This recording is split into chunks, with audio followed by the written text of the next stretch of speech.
The jury has been discharged in the sex assault trial of 5 former members of Canada's World Junior Hockey Team. The judge did not give jurors reasons for the decision. Good afternoon. We begin with the latest developments in the sexual assault trial of 5 former players of Canada's World Junior Hockey Team. The judge has discharged the jury. The trial will now proceed by judge alone. CTV's Scott Hurst joins us now with the very latest on this. Scott. Well, Nathan and Natalie, we're told this stems from a complaint by a juror. They felt members of the defense team were being disrespectful towards them. Now, those lawyers have put out a statement saying that was not the case, but given concerns about fairness moving forward, this case will now be heard by the judge alone.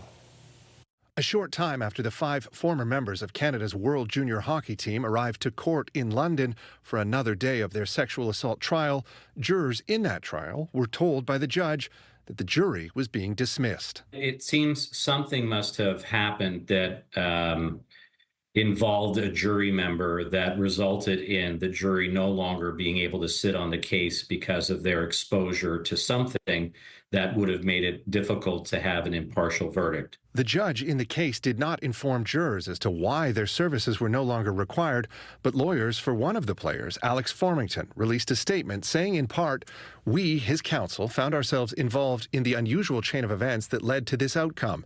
In short, a juror came to somehow believe that our courtroom demeanor was disrespectful of her. This was an unfortunate misrepresentation. No defense counsel would risk alienating a juror, and nothing could be further from the truth. In this instance, while it is true that co-counsel will speak with one another from time to time during a trial, this is commonplace. The very idea of counsel making light of a juror is illogical and runs directly counter to our purpose and function. In a larger sense, perceptions and appearances play a central role in this trial, particularly appearances that have been captured on videotape and perceptions about courtroom testimony. If a single juror were prone to leap to unwarranted conclusions and potentially impress these erroneous conclusions on their fellow jurors, the ends of justice and the right to a fair trial would be jeopardized. There has already been one mistrial declared in this case back in April. The decision has now been made to continue the trial in front of judge alone. An accused has the right to have a trial in front of a judge and jury, and clearly that's what they elected originally. Now, in sexual assault cases, I have to tell you from my experience doing tons of them, we do often judge alone because there are a lot of intricacies about evidence, what's admissible, what's not. So you need to be careful, and judges are generally very adept at dealing with that. All 5 of the accused have pleaded not guilty to the charges. Now, having the trial continue by judge alone will spare the complainant from having to testify again. She just finished more than a week of testimony and cross-examination. Originally, it was expected this trial could take 8 weeks. That was before the first mistrial was declared. So far, 5 witnesses have testified. At the beginning of the trial, the Crown said there were as many as 47 potential witnesses. Nathan and Natalie, back to you. Okay, thank you, Scott. Still to come this noon hour, a call for action in Oshawa. Concerns over crime and violence linked to mental health and addictions. Why the mayor is calling it a public health crisis. CTV News has learned the identities of the 2 people killed in the wildfires in southeastern Manitoba. Multiple sources report the victims are Rich and Sue Noel. Their bodies were found Wednesday in the rural municipality of Lac-Thibonais. The husband and wife were trapped by the fast-moving fire, and emergency crews were unable to reach them. The couple is being fondly remembered by the community.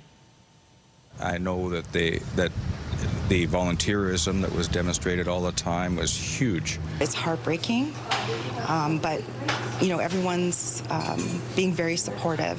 Very friendly, would talk to anyone, very creative. She was a big part of the community. Everybody knew Sue.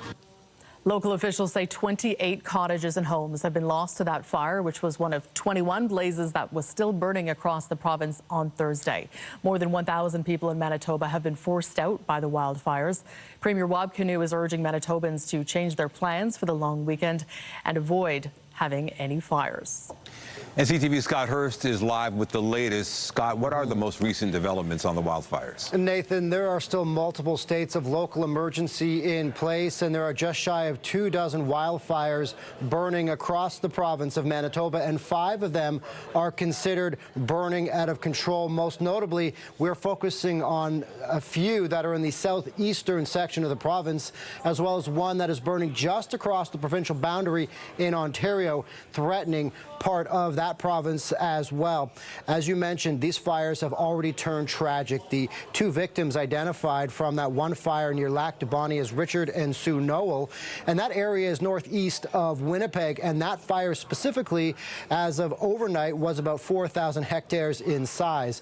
We're really hearing scenes of devastation from homeowners, cottagers in the area, as well as first responders. And there are also wildfire threats in neighboring Saskatchewan, too, as we're looking at a nationwide fire danger map, and you can see that there are extreme fire conditions in parts of Alberta, there northern Alberta, as well as parts of Saskatchewan. We, of course, are focusing mostly on Manitoba right now, and even though there aren't significant fire dangers, of course, that doesn't mean fires can't spark and threaten lots of area in those communities. Now, we do know that the Alberta government says it is sending help to Manitoba to help battle the wildfires, and that includes 2 wildland firefighting crews and support staff. They're expected in Manitoba, Nathan, in the coming days. And what else can we expect in the following days? Well, of course, heading into the next couple days is the long weekend, and we heard from Manitoba Premier Wab Kinew yesterday, and he has a message to everyone in that province, not just people who might be close to the affected areas, and not just for people that might be in areas where there are fire bans. He's recommending potentially not have any fires this weekend if you do have plans to get out of cities, to get to rural areas, maybe go camping this long weekend, because of course there is the threat if something does get out of control, that takes resources from areas that desperately need it to continue to fight these fires and help people who have been forced from their homes, help those evacuees. Now, based on some of the upcoming forecasts, I did hear from the Lac du Bonnet Emergency Management Center. They posted on social media this morning reporting a little bit of light rain and cooler temperatures, but it is going to take much more than just a little bit of light rain for one day to really douse these flames, and so a stretch of that is needed, and that doesn't appear in the forecast at the immediate moment in that particular area. So it is still a volatile firefight in those areas that we're focusing on in Manitoba, also significant concern in neighboring Saskatchewan. So we've already seen and heard scenes of devastation. Of course, these fires have already turned deadly, and it is so early in the fire season, and of course that is raising concern for what it'll be like throughout the entire fire season, particularly when it gets much hotter and drier in the summer months like July, August, and into September as well, Nathan. All right, CTV's Scott Hurst in the CTV National Newsroom. Thank you. Thanks, Nathan. We have more news in a moment, but first, here's a live look at the city this afternoon. Another hot one. It's a little hazy and humid as well. There's also a risk of a thunderstorm once again overnight, so bear that in mind. Will these warm temperatures last throughout the weekend? All right, Lindsay Morrison is here with a look at the current conditions. Lindsay. Well, Nathan, even though this is the unofficial kickoff to the summer season, it's really only going to feel like that season today. But if this is the kind of weather you like, you have all day to enjoy it. We had that line of thunderstorms roll through early this morning. Did you hear the thunder? Around 5, 6 a.m. Conditions continue to clear, including that cloud cover. And finally, the winds have changed direction for today. They're coming out of the southwest, so that is bringing us some milder temperatures, especially for some of those lakeside communities that have been a little cool the last few days. You are now in the upper teens and low 20s. It's 24 degrees this hour at Toronto Pearson, Humidex 29. It is going to feel close to 30 right through this afternoon. Mainly sunny skies expected, and the evening is looking good too. But yes, overnight tonight we're in for a little bit of a repeat with some active weather. We'll take you through the long weekend forecast coming up. For now, Natalie, over to you. All right, thank you, Lindsay. Well, the long weekend is upon us, and for many that means getting out of the city and heading north to cottage country. And if you're planning on a road trip, OPP are reminding drivers to stay safe. CTV's Janice Golding is live in King City with more on how people are hoping to spend the long weekend. Janice. Hi, Nathan. Yes, the Victoria Day long weekend is upon us, the unofficial kickoff to the summer. I can tell you that the King City en route has been very busy all morning. People packed and ready to enjoy the long weekend. Of course, it's also Canada Road Safety Week, so as we head into the holiday weekend, police officers across the country, including Central Region OPP are taking part in a cross-country traffic and public education campaign. They want to remind road users that many fatalities and injuries on our roads are preventable. In fact, they say the vast majority of the 382 road users who died on OPP-patrolled roads in 2024 lost their lives due to poor and careless decisions. Of the 344 fatal collisions, 95 were due to speed, 80 involved an inattentive driver, 53 were linked to alcohol and/or drug use, and 60 people weren't wearing seatbelts. So they're asking people to be careful and play it safe as they head out to enjoy some time away. I'm heading up to a cottage in Huntsville, Ontario. I'm thrilled. We've been waiting for this for so long, and we're so excited to go kayaking up in Georgian Bay.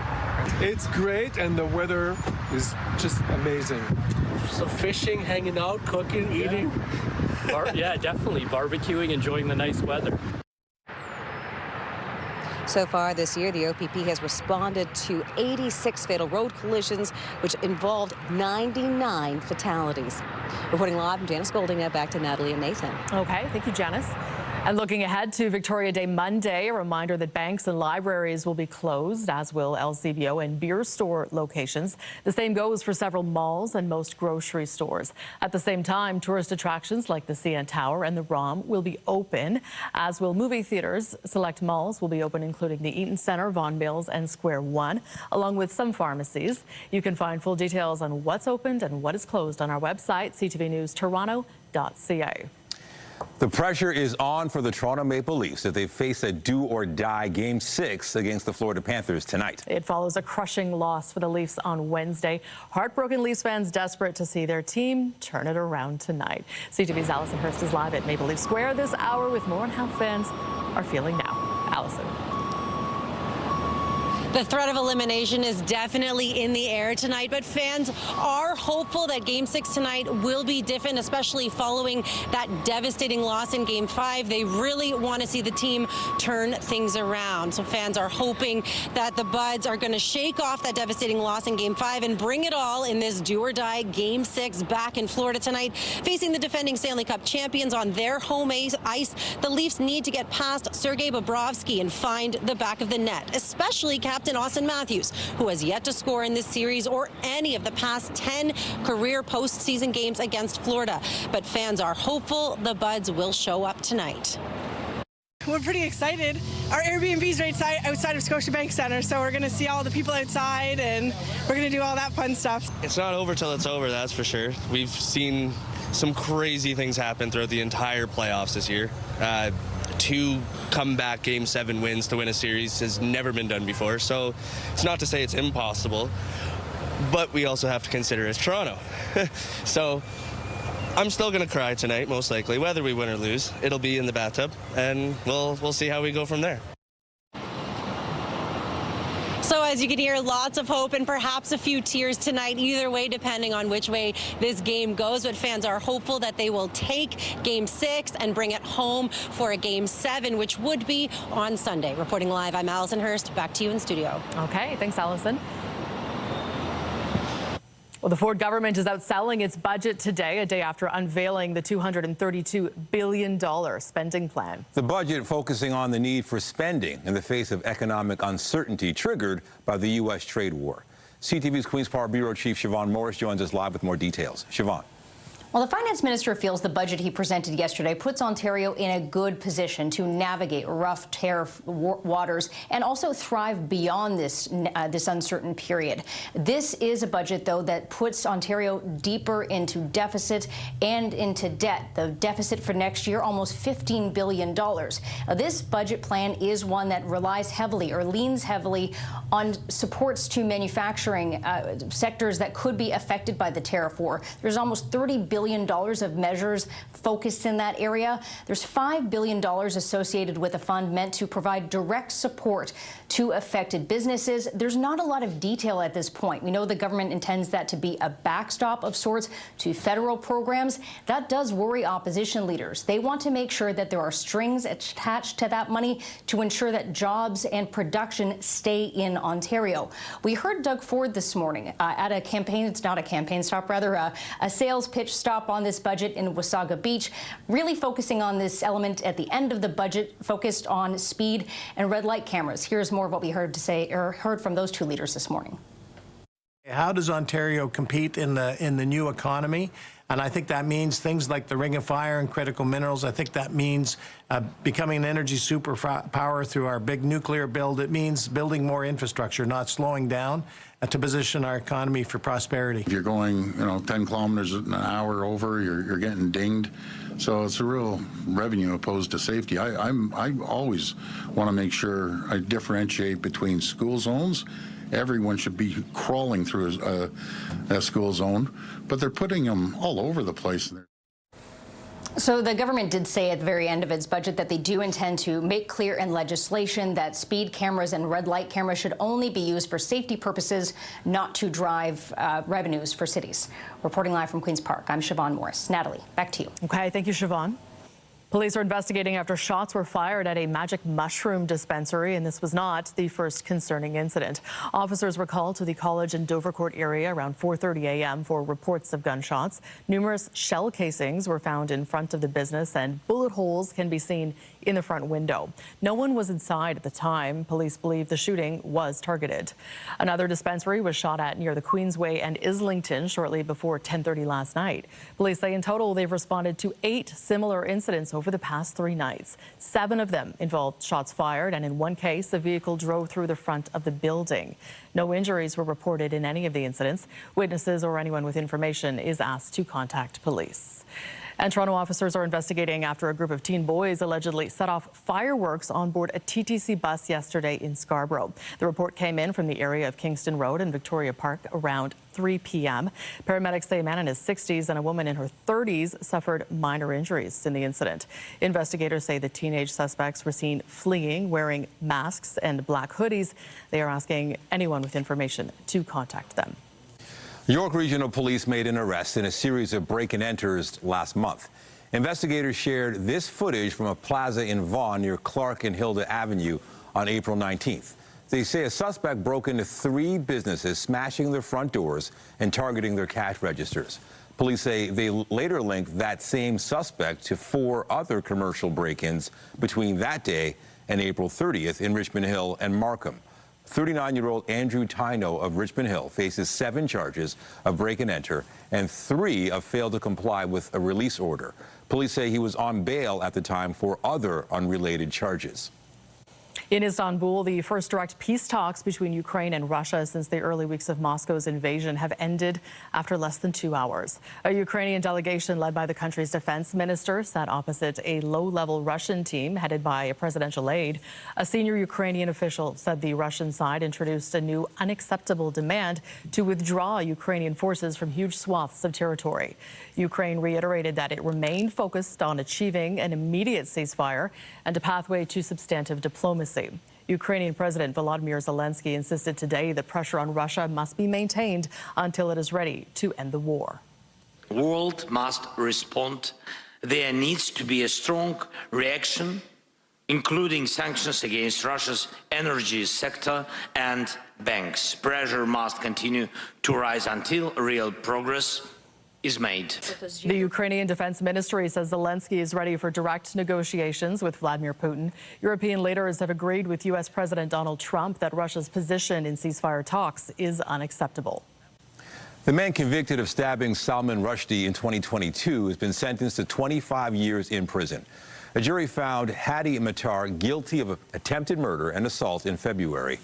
Before being sentenced today, he made a statement about freedom of speech in which he called the author a hypocrite. Matar received the maximum 25-year sentence for the attempted murder of Rushdie and 7 years for wounding a man who was on stage with him.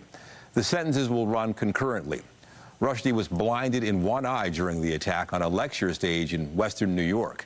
Authorities said that Matar was attempting to carry out a decades-old edict calling for Rushdie's death. Donald Trump is now en route back to Washington following the final day of his visit to the Gulf states. But before leaving, the U.S. president had an update about his administration's efforts to reach trade deals across the globe.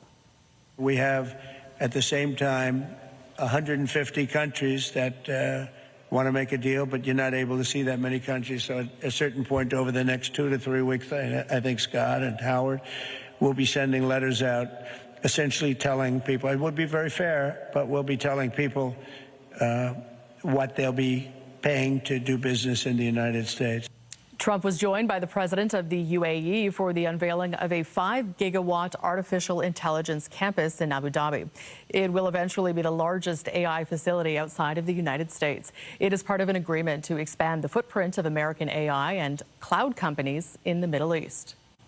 Meanwhile, against the backdrop of the Trump administration's tariffs, business leaders from around the world are gathering in Ottawa for the B7 summit. The meeting's taking place ahead of the G7 summit in Alberta. Delegates will eventually come up with a policy document outlining key economic recommendations for G7 leaders. Canada's Prime Minister will leave for Rome tonight to attend the inaugural Mass of Pope Leo XIV. Sunday's Mass will serve as the swearing-in of sorts for the new pontiff. It is drawing many international leaders, and Carney is expected to have bilateral meetings with several of them during his first official trip to the Vatican. Other attendees include the U.S. Vice President, French Prime Minister, and Australian Prime Minister. The Assembly of First Nations National Chief and Métis National Council President are traveling with the Canadian delegation.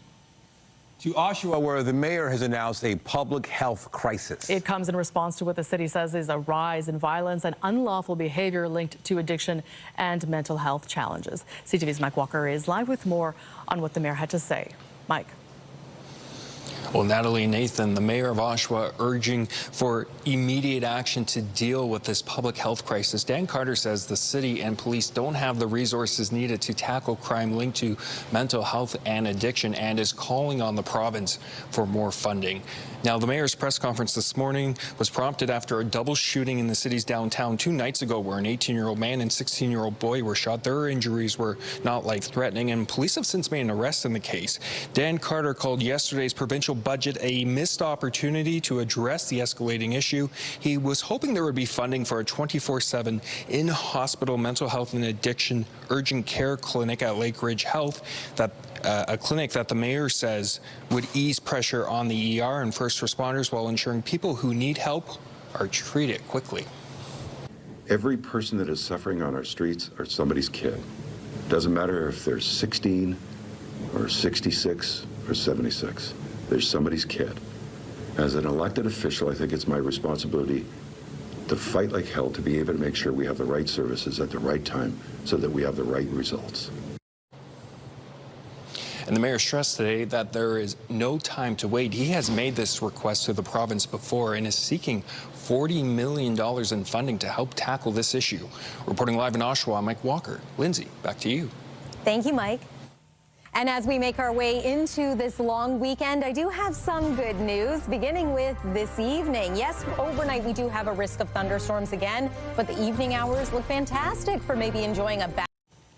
All right, so it's Friday of a long weekend, and although we heard some really intense rain overnight, it was misty this morning and beautiful and sunny by the drive-in today. Yeah, just a really good start to the long weekend today, and we're kind of hoping that this warm weather continues. Will it last? The warmth, not so much. We are expecting a significant cool down as we make our way through the next couple of days here. You will notice it Sunday and Monday. The temperature is going to tumble through the day tomorrow. And yeah, it's not a perfect looking long weekend forecast. We do have unsettled conditions to contend with at times, but it's not all bad news. The sun is going to shine for a good portion of the long weekend also.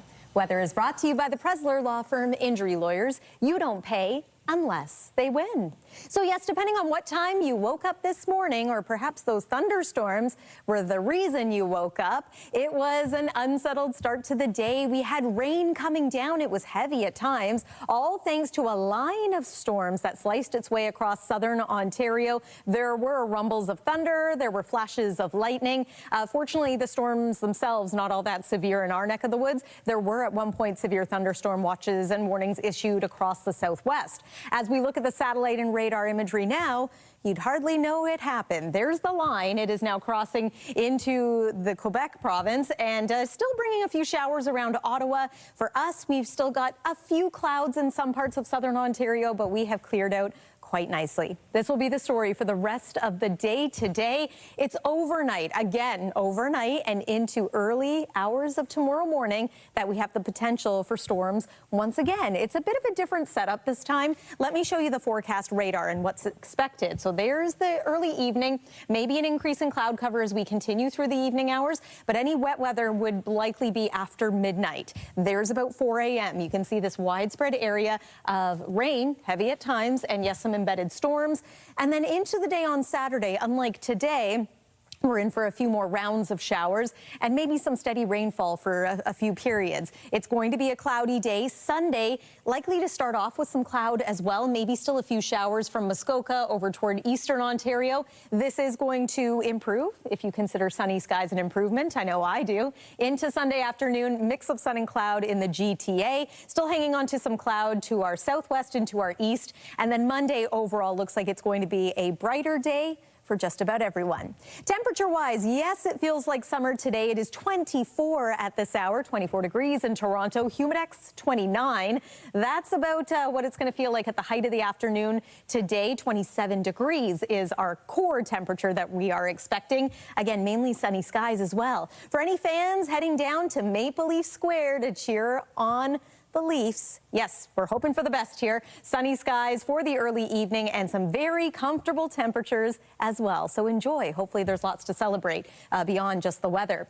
Overnight at a glance, there's that risk of thunderstorms returning. Our forecast low, 13 degrees. We're going to remain quite comfortably temperature-wise into tomorrow. 20 degrees is the forecast high for Toronto, but the temperature does tumble from there. In fact, take a look at portions of cottage country. Wasaga Beach, for example, the daytime high on Monday is going to be in the single digits. But look at the sunshine, still mostly cloudy in Muskoka and the Kawarthas for Sunday, but again, improvements coming. Here is your 7-day forecast for the GTA. 16 degrees on Sunday, maybe only 15 for Victoria Day Monday, so that is a little below seasonal, but again, with the sunshine, won't feel so bad. Get outside and enjoy all that the city has to offer. It looks as though we are going to trend temperature-wise below seasonal through the rest of next week as well.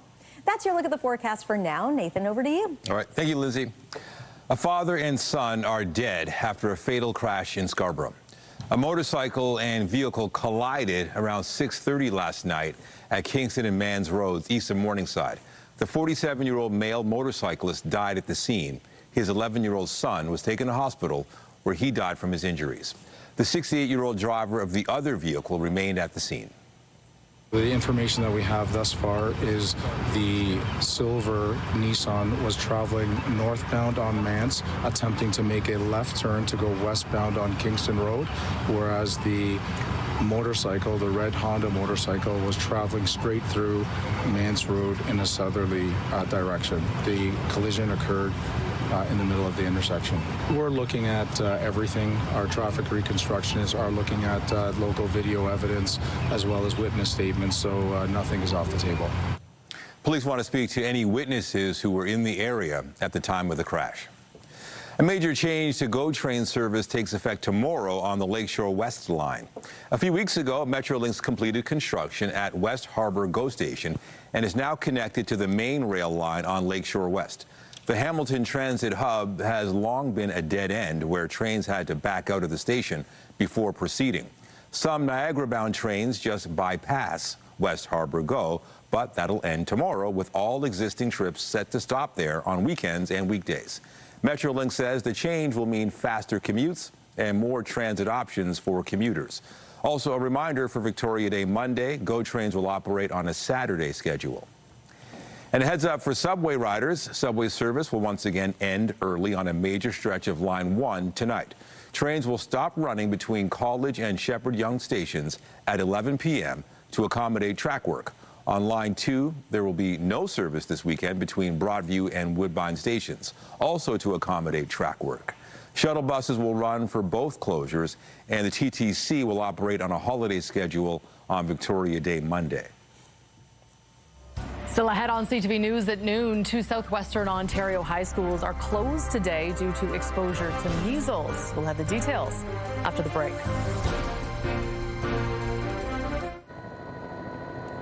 Cottagers and also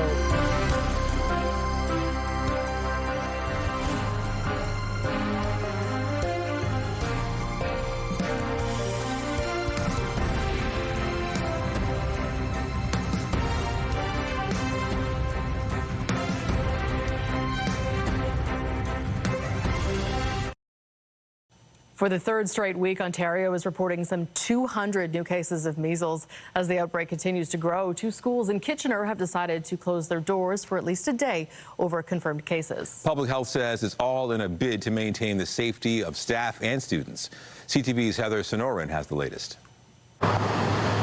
Eastwood Collegiate Institute in Kitchener closed Thursday after at least 1 confirmed case of the measles. So it is a serious disease. It does cause a high rates of illness. It's also very infectious. So it's an airborne disease.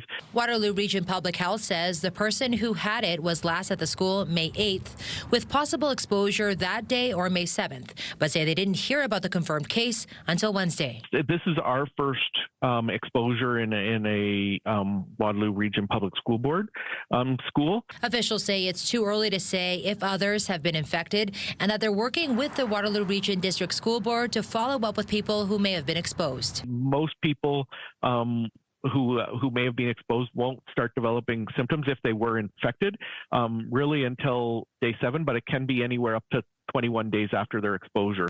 Late Thursday afternoon, the Waterloo Catholic District School Board announced St. Mary's Catholic Secondary School is closing Friday after a confirmed case of measles there.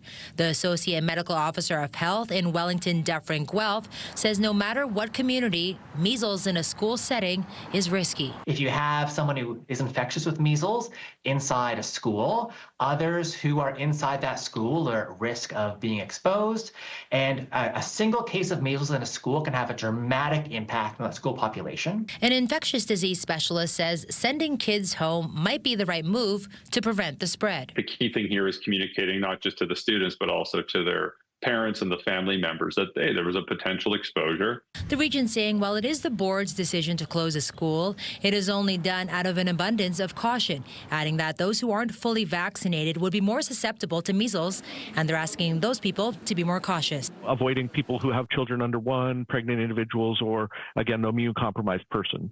But we're not strictly necessarily isolating unless someone develops symptoms, and then we follow up as appropriate for that. Typical symptoms of measles include a fever, runny nose, or red eyes. In severe cases, it can cause brain inflammation or death. Anyone who thinks they may have been exposed is asked to stay home. Heather Sonoran, CTV News, Kitchener. TikTok is trying out a new way to get younger users to stop scrolling late at night so they can get some sleep. That your brain needs sleep to function. At night when you sleep, you process emotions, you store memories, you even clear out waste. It's like a little nighttime rinse cycle for your brain. But when you're stuck in scroll mode, that doesn't happen. The platform will now offer in-app guided meditation exercises aimed at improving sleep quality. The function will be turned on automatically for teenage users, and it'll pop up if they're scrolling through TikTok after 10 p.m. in hopes of encouraging them to wind down for the night. The tool is available for adult users as well.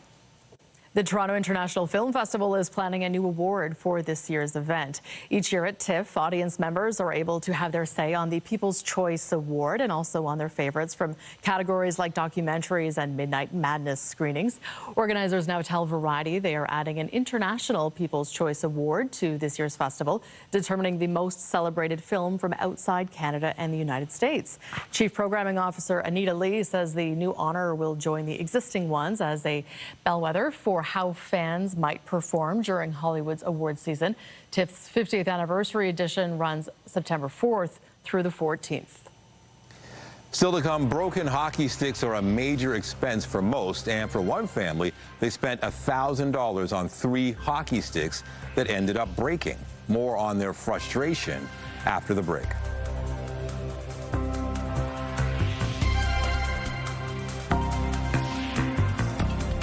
Get Toronto's top stories, breaking news alerts, and watch live. Download the CTV News app. The iconic Hudson's Bay stripes, dating back to 1779, will soon have a new home with another Canadian retail giant. Canadian Tire announced it will pay $30 million for the HBC stripes, branding, coat of arms, and other intellectual property. The CEO calling the deal, which is still subject to court approval, both strategic and patriotic. Hudson's Bay filed for creditor protection back in March. And though the brands have now found a new home, its leases are still in play. And 4,400 pieces of art and artifacts, including the company's royal charter from 1670, are expected to be auctioned off. People and businesses who rely on Canada Post are bracing for another potential strike. Back in December, Ottawa asked the Federal Labor Board to send workers back to the job as a strike was disrupting holiday mail deliveries and no deal was in sight. The reprieve ends next week, and the Crown Corporation and the union representing postal workers still have no agreement in place. Those employees could be back on the picket lines as early as Thursday. This comes as the Industrial Inquiry Commission report on the labor dispute at Canada Post recommends phasing out daily door-to-door letter mail delivery for individual addresses. It does call for daily delivery to businesses to be maintained. Microsoft appears to be on track to dodge a sizable antitrust fine from the European Union. Last year, officials warned the tech giant that it was looking into alleged abuse of market dominance when it came to its Teams workplace communication software. The European Commission said today that it is seeking feedback on a proposal from Microsoft to settle the investigation. It would see changes to how Teams is sold and increase its interoperability with competing services. And things are looking up for shareholders in the NVIDIA Corp. The company had seen stocks plunge in recent months over concerns about less spending by big tech companies and increased trade tensions with China. But that trend has shifted as those concerns have eased and as the U.S. signs long-term sales agreements with Middle Eastern countries. The stock has now advanced 43% from an April low and is less than 6% from where it closed on January 24th. There's a call for women to consider a career in the skilled trades field. These are women. They're some of the members of Local 27. They're part of the skilled trades industry, and they'll be sharing their experiences and journey with others during an upcoming symposium. Now, Meet the Motivators is geared toward women in leadership. The Career Pavilion will have representatives from industries that have a low number of female employees. They are trying to recruit them. Sisters in the Brotherhood will be hosting a workshop. Chose flooring. Every time when we lay the floor and I get up, I'm like, wow, you know, it's well leveled, it's beautiful. And I thought, this is what I'm going to do. People hear carpentry and they go, oh, it's just wood and cabinets and maybe a little bit of trim, but there's lots of other things. There's framing. You get to start a house from the ground up, the foundation, into the roofing. Before I got into trades, I was working at the airport. And also I went to school for chemical physical sciences in UTM. I quit that and I pursued something that had bigger demand and bigger pay. Showcase your skills, showcase your talent, and just be a part of the movement. We want to see more women working in construction. We want to see more women contributing to the development of our society. The two-day symposium happens this weekend in Brampton with day one workshops taking place at Sheridan College. Many hockey fans are hoping the Toronto Maple Leafs can pull off a win in Florida tonight and keep their Stanley Cup dream alive. And if you have children in hockey or play recreational hockey yourself, you know it can be costly replacing sticks, skates, and other equipment. CTV's Pat Foran has this consumer alert. Brody. Back for Nylander, shoots it. When one of the Toronto Maple Leafs breaks a stick, they skate to the bench and get another one. The NHL has had its share of sticks self-destructing at the wrong time, but it happens in recreational and minor hockey too. This is the CCM JetSpeed FT7 Pro, the stick that has broken 3 times this season. Matthew Iaboni of Maple supports his 12-year-old son John Luca with his budding hockey career. He plays Double-A for the Vaughan Rangers and would love to have a future with the sport. NHL if I could.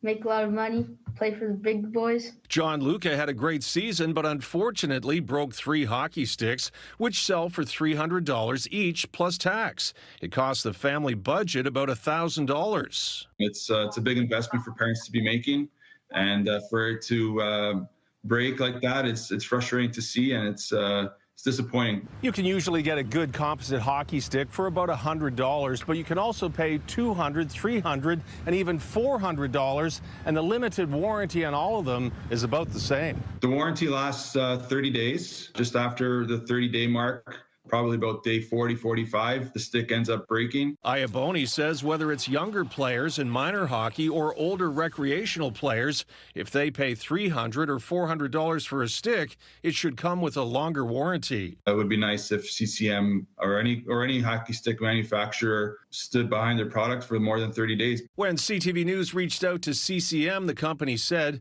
our hockey sticks are warranted for 30 days from purchase date on manufacturer's defects. We assess warranty claims on a case-by-case basis. CCM did reach out to the Iaboni family and reviewed photos of the broken sticks. They apologize for the frustration and will be giving John Luca their latest stick, which launches this month, which was good news for them. I just want to say thank you to CTV, Consumer Alerts, and for everything that you did for us. Thank you so much, Pat. I really appreciate it. Pat Foran, CTV News. The Blue Jays wrapped up their series with the Tampa Bay Rays yesterday afternoon under sunny skies with the Dome open for the first time this season. What's it like on the inside in the clubhouse when you're going through it? As Guerrero lines one hard, left field, gone. Vladimir Guerrero Jr. homered in the third inning, pulling the Jays within one after Tampa took an early lead. But the Rays went on to win 8-3. The Jays open a series tonight with the Detroit Tigers. First pitch is just after 7. Unexpected visitor. I believe he was in my garbage can last night. Oh. In New York, the Mets-Pirates game on Wednesday had an uninvited guest. A raccoon was spotted running through the stands. It wasn't a terribly crowded game because of the rain, so this fellow pretty much had the run of the place. All right, I got to throw to break now. More news after the break. Stay with us.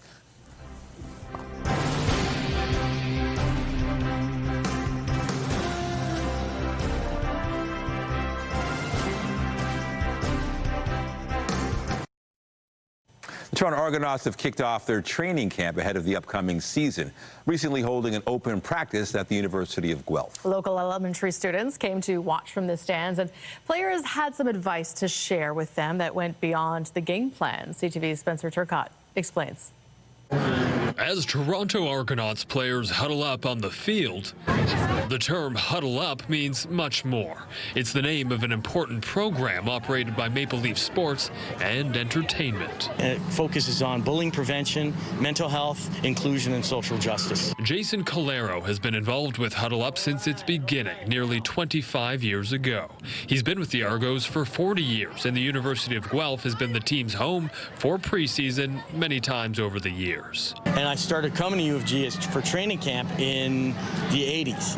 And they welcomed us as almost like the Guelph Argonauts. The defending Grey Cup champions hosted elementary school students from around Guelph to watch their preseason practice at Alumni Stadium. I was so excited. My family watches football all the time, and when I heard that we got to see them, I was so excited to watch. Grade 6 student Claire Johnston was pumped to get behind-the-scenes access to their training as an athlete herself. Watch how they play and how they go from practice to a game, what's the different intensities, and just learn more about football. But what students learned goes well beyond the field. Players like quarterback Chad Kelly spoke about their stories, their struggles. And I think it's about hard work, being able to be dedicated to what you want to be or what you want to do, because hard work beats talent all day, every day. Wide receiver Tavares Daniels weighed in about the importance of standing up against bullying. Leave no man behind, and that's the same thing in life. You don't really want to leave anybody behind. Bring everybody with you, because we're only as strong as our weakest link. Something he lives by between the end zones and in life. Always wanting to be a good role model, he reminded the students they aren't that different from the athletes they see on the field. I think one of the common misconceptions is that as professional athletes that we've had it easy. It's a way for them to understand that, it's not always going to be pretty, it's not always going to be great, but hard work always wins in the end. And that goes for raising the Grey Cup at the end of a tough season or just standing up for what's right. Spencer Turcotte, CTV News, Guelph.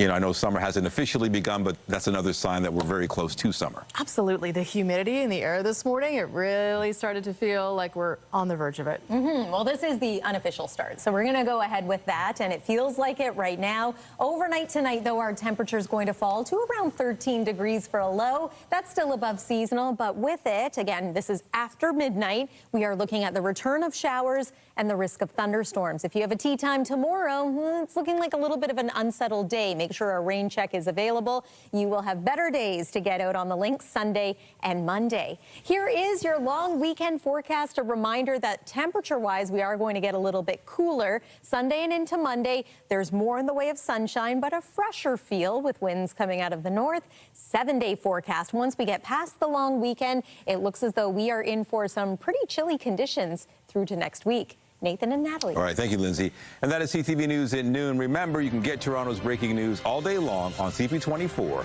and at our website, ctvnewstoronto.ca. For Lindsay Morrison and all of us here at CTV News, thank you for watching. I'm Natalie Johnson. And I'm Nathan Downer. Be sure to join us later for CTV News at 5 and 6. Have a great day.